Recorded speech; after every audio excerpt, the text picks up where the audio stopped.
ബുധനാഴ്ച രാത്രി 11 മണിയോടെ വിമാനം കൊച്ചിയിൽ ലാൻഡ് ചെയ്യാനിരിക്കെയാണ് അപ്രതീക്ഷിത സംഭവ വികാസങ്ങൾ. എമർജൻസി എക്സിറ്റിന് അടുത്തുള്ള സീറ്റ് ആവശ്യപ്പെട്ടു വാങ്ങിയ പാലക്കാട് സ്വദേശിയായ ഷംസീർ എന്ന യുവാവാണ് അതിക്രമം കാട്ടിയത്. സംഭവത്തെക്കുറിച്ച് യാത്രക്കാരനായ AG ഷാഫി പറയുന്നതിങ്ങനെ: യാത്രക്കാർ ഭൂരിഭാഗവും ഉറക്കത്തിലായിരുന്ന സമയത്താണ് വിമാനത്തിന്റെ പിൻഭാഗത്തുനിന്ന് പെട്ടെന്ന് നിലവിളിയും കാറ്റ് ഇരച്ചുകയറുന്ന വലിയ ശബ്ദവും കേട്ടത്. തിരിഞ്ഞു നോക്കുമ്പോൾ എമർജൻസി എക്സിറ്റിനടുത്തുള്ള വിൻഡോ ഗ്ലാസ് തകർത്ത നിലയിൽ കാണപ്പെട്ടു. അവിടെയുണ്ടായിരുന്ന യുവാവ് എമർജൻസി ലിവർ പിടിച്ച് വാതിൽ ബലമായി തുറക്കാൻ ശ്രമിക്കുകയായിരുന്നു.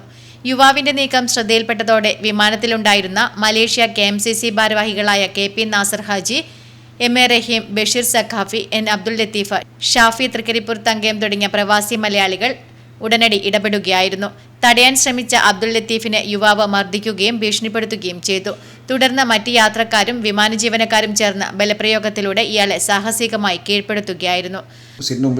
ഉണ്ടായിരുന്നത് അപ്പം പെട്ടെന്ന് അവിടെ നിന്നിട്ട് ഒരു അക്രമം കാണിക്കുന്നത് നമ്മൾ പെട്ടെന്ന് ശ്രദ്ധിച്ചപ്പോൾ നമ്മൾ പിടിച്ചവിടെ ഒതുക്കി. രണ്ടാമതാകുമ്പോഴാണ് നമ്മൾ പ്രശ്നമാക്കി സൗണ്ടാക്കിയപ്പോൾ ആളെല്ലാം വിളിച്ചപ്പോൾ എയറോസ്റ്റൊക്കെ വന്ന് നമ്മളവനെ കൈ കെട്ടിയിട്ട് പിന്നെ മുമ്പിൽ കൊണ്ടുപോയി ഒരു സ്ഥലത്ത് എത്തി. അങ്ങനെ കൊച്ചി വരെ അങ്ങനെ പോയി. ഏകദേശം ഒരു മണിക്കൂർ. അപ്പോൾ നമ്മൾ ചോദിച്ചപ്പോൾ അവർ പറഞ്ഞു വെച്ചാൽ ഒരു മണിക്കൂറേ ഉള്ളൂ ഇനി ഏകദേശം കൊച്ചി എയർപോർട്ടിലേക്ക്. അപ്പോൾ അവിടെ ഇനി നമുക്ക് ചെയ്യാൻ പറ്റുന്നിട്ട് അങ്ങനെ മുമ്പ് സ്ഥലത്തുകൊണ്ട് അവനെ കിട്ടിയിട്ട് അപ്പുറം അവിടെ കാവലിരുന്നിട്ട് അവിടെ നമ്മൾ കൊടുക്കുകയായിരുന്നു. അതിക്രമം തുടർന്ന് ഇയാളെ വിമാന ജീവനക്കാർ കൈകൾ കെട്ടിയിട്ടാണ് നിയന്ത്രണത്തിലാക്കിയത്.